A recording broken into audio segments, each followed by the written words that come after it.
So hello guys, once again welcome back to the channel. So I hope आप सभी लोग बढ़िया होंगे। तो आज के इस वीडियो में कंपैरिजन करने वाले हैं यामा की दो बाइक्स का। एक बाइक जो है वो है FZS 25 और दूसरी बाइक जिसे यामा बहुत ही जल्द इंडियन मार्केट में उतारने जा रही है वो है FZS V4।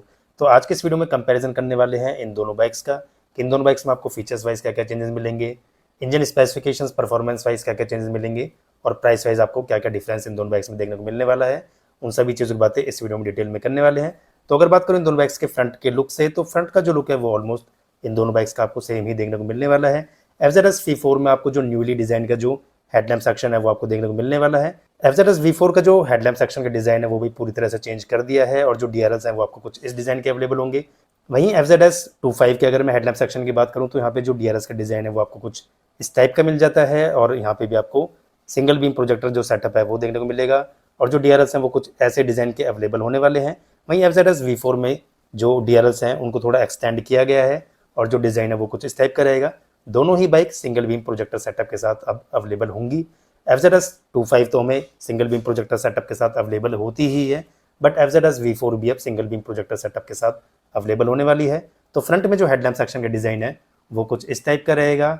FZS V4 का जो वाइजर है उसको थोड़ा एक अट्रैक्टिव लुक देने के लिए और थोड़ा शार्प लुक देने के लिए जो डिज़ाइन है वो कुछ इस टाइप का अवेलेबल होने वाला है। वहीं FZS 25 का जो आप कह सकते हो कि जो हेडलैम्प सेक्शन है वो थोड़ा आपको कर्वियर देखने को मिलेगा compare to FZS V4। Front में दोनों ही बाइक्स टेलीस्कोपिक यूनिट के साथ अवेलेबल होने वाली हैं। FZS V4 का जो अपडेटेड मॉडल है वो भी आपको टेलीस्कोपिक यूनिट के साथ ही अवेलेबल होगा। USD फोक्स यहाँ पे देखने को नहीं मिलने वाले। फ्रंट फेंडर का जो डिज़ाइन है वो आपको एग्जिस्टिंग मॉडल वाला ही FZS V4 में अवेलेबल होगा और ड्यूल टोन फिनिशिंग के साथ जो ये फ्रंट फेंडर है वो अवेलेबल होने वाला है। वहीं FZS 25 का जो फ्रंट फेंडर का डिज़ाइन है वो कुछ इस टाइप का अवेलेबल हो जाता है। दोनों ही बाइक्स के जो फ्रंट फेंडर है उनमें आपको डेफिनेटली चेंजेस मिलने वाले हैं। अब अगर बात करें टायर सेक्शन की, तो दोनों ही बाइक्स के जो फ्रंट में टायर सेक्शन है वो आपको सेम ही अवेलेबल होंगे। दोनों ही बाइक्स में आपको फ्रंट में 100/80 का जो टायर सेक्शन है वो अवेलेबल हो जाता है और 17 इंचेस के जो अलॉय व्हील्स है वो अवेलेबल होने वाले हैं। डिज़ाइन वाइज आपको कोई भी चेंजेस जो हैं वो आपको अलॉय व्हील्स में देखने को नहीं मिलेंगे। ब्रेकिंग सिस्टम की बात करें तो दोनों ही बाइक ड्यूल डिस्क ऑप्शंस के साथ अवेलेबल हो जाती हैं, बट आपको दोनों बाइक्स में ड्यूल चैनल ABS का ऑप्शन नहीं मिलेगा। FZS V4 का जो अपडेटेड मॉडल है वो आपको सिंगल चैनल ABS के साथ ही यामा ऑफर करने वाली है, बट फ्रंट में जो दोनों बाइक्स की जो डिस्क साइज़ है वो आपको अप्रॉक्सीमेट सेम ही अवेलेबल होंगी। दोनों ही बाइक्स में आपको 282 mm की फ्रंट में डिस्क साइज अवेलेबल होने वाली है। रियर में अगर बात करूं तो रियर में भी आपको जो रियर का टायर सेक्शन है वो भी ऑलमोस्ट दोनों ही बाइक्स में आपको सेम अवेलेबल होगा। रियर साइड में आपको 140/70 का टायर सेक्शन है FZS 25 में और FZS V4 में आपको 140/60 का जो टायर सेक्शन है वो अवेलेबल होगा। सीट की अगर बात करें तो FZS 25 की जो सीट है वो आपको स्प्लिट पैटर्न के साथ अवेलेबल हो जाती है और काफ़ी ज़्यादा वाइड और वेल पैडेड सीट यहाँ पे FZS 25 में अवेलेबल हो जाती है। वहीं FZS V4 की अगर सीट की बात करें तो सीट वाइज आपको कोई भी चेंजेस देखने को नहीं मिलेंगे। यहाँ पे हमें एक कंप्लीट सीट ऑफर कर रही है, बट 2 लेवल सीट यहाँ पे अवेलेबल हो जाती है। तो डिज़ाइन और लुक वाइज बाइक की जो सीट है वो काफ़ी ज़्यादा कंफर्टेबल रहती है और काफ़ी ज़्यादा जो कुशनिंग है वो भी यहाँ पे अवेलेबल होने वाली है। तो सीट का जो डिज़ाइन है वो टॉप से कुछ इस टाइप का रहेगा। बाकी जो रियर पैनल हैं वो भी आपको सेम एग्जिस्टिंग मॉडल वाले ही अवेलेबल होने वाले हैं। बाकी जो ग्रैब होल्डर का जो डिज़ाइन है वो कुछ इस टाइप का रहेगा। कंप्लीट ग्रैब होल्डर मिल जाता है और अगर मैं बात करूँ कलर की तो मैट ब्लैक फिनिशिंग के साथ जो ये ग्रैब होल्डर है वो अवेलेबल होगा। वहीं FZS 25 का जो ग्रैब होल्डर है वो आपको स्प्लिट पैटर्न के साथ अवेलेबल हो जाता है। तो जो डिज़ाइन है वो कुछ इस टाइप का रहेगा।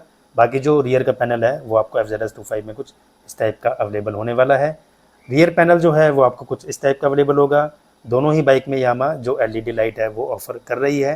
FZS 25 का जो रियर पैनल है वो आपको ड्यूल टोन फिनिशिंग के साथ अवेलेबल हो जाता है और रियर की जो लाइट है उसका डिज़ाइन आपको कुछ इस टाइप का अवेलेबल हो जाता है। काफ़ी ज़्यादा अग्रेसिव लुक के साथ जो रियर की लाइट है वो FZS 25 में आपको देखने को मिल जाती है।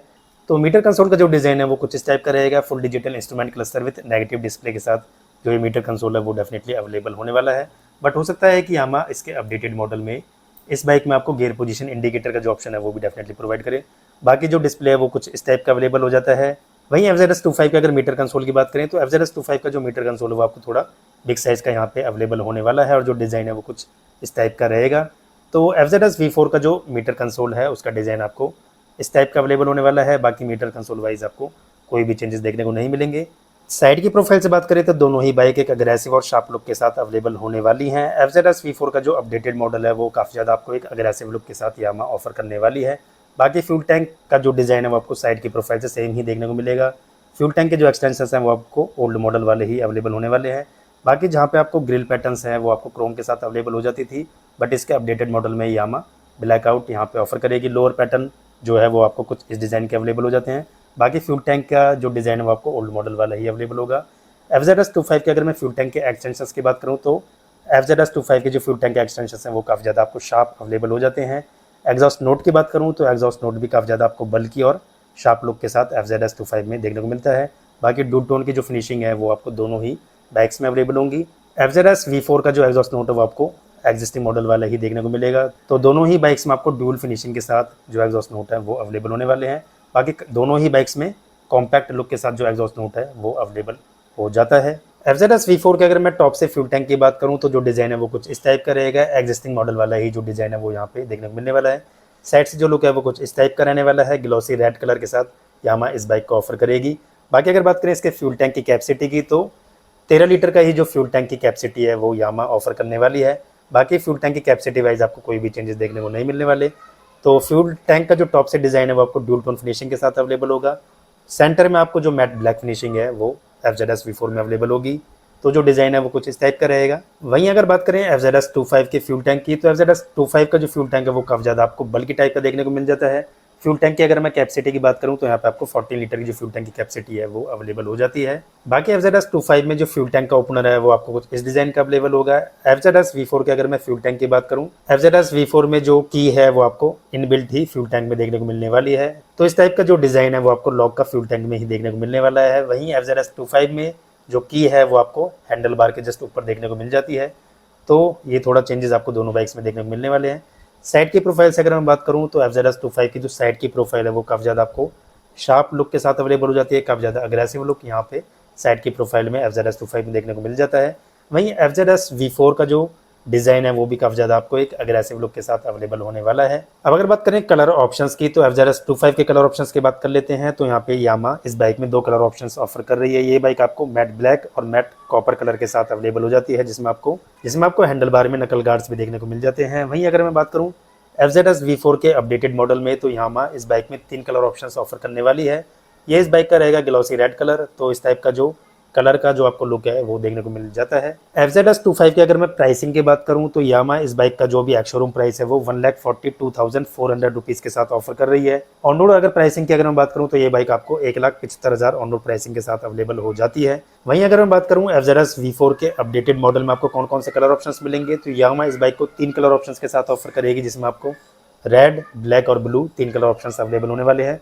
प्राइसिंग की अगर मैं बात करूं तो एग्जिस्टिंग मॉडल से इस बाइक का जो प्राइस है वो आपको 5,000 से 7,000 के करीब कॉस्टियर देखने को मिलने वाला है। एक्स शोरूम प्राइस जो इस बाइक का रहेगा वो अप्रॉक्सीमेट 1,30,000 के करीब रह सकता है। ऑन रोड प्राइसिंग की अगर मैं बात करूं तो ये बाइक आपको 1,50,000 से 1,52,000 के करीब इस बाइक का जो ऑन रोड प्राइस है वो यामा ऑफर कर सकती है। इंजन स्पेसिफिकेशंस और परफॉर्मेंस की बात करें तो FZS25 में आपको 249 सीसी का single cylinder oil cooled 4 stroke 2 valve engine available हो जाता है। परफॉर्मेंस की बात करूं तो FZS25 का जो इंजन है वो 20.8 PS की पावर और 20.1 न्यूटन मीटर का जो मैक्सिमम टॉर्क है वो जनरेट करता है। 5 स्पीड गियर बॉक्स के साथ FZS25 जो है वो अवेलेबल हो जाती है। वहीं अगर बात करें FZS V4 के इंजन की तो इंजन के स्पेसिफिकेशंस और परफॉर्मेंस में आपको कोई भी चेंजेस देखने को नहीं मिलेंगे। FZS V4 के अपडेटेड मॉडल जो है वो आपको 149 सीसी का single cylinder 2 valve SOS engine available होगा। एयर कूल्ड यूनिट आपको यहाँ पे देखने को मिलेगी। ऑयल कूल्ड यूनिट के साथ यामा इस बाइक का ऑफर नहीं करेगी। परफॉर्मेंस की बात करूँ तो परफॉर्मेंस वाइज भी आपको कोई भी चेंजेस देखने को नहीं मिलेंगे। 12.4 PS की पावर और 13.3 न्यूटन मीटर का जो पीक टॉर्क है वो इसके एग्जिस्टिंग मॉडल में अवेलेबल हो जाता है और यही परफॉर्मेंस आपको इसके अपडेटेड मॉडल में मिलने वाली है। यहाँ पे भी आपको 5 स्पीड गियर बॉक्स के साथ जो ये बाइक है वो अवेलेबल होने वाली है। बाकी जब ये बाइक लॉन्च होगी तभी इस बाइक का जो एग्जैक्ट प्राइसिंग का आइडिया है वो हमारे सामने आएगा। So please make sure that आप चैनल को सब्सक्राइब कर लें ताकि FZS V4 से रिलेटेड डिटेल्स आपको मिल जाएं। बाकी FZS V4 में मैंने एक डिटेल वीडियो भी FZS V4 पे बनाई है, तो आप वो वीडियो भी चेकआउट कर सकते हो, जिसका लिंक आपको आई बटन पे मिल जाएगा। So we will meet again in another video. Till the time stay safe and be happy. So thanks for watching.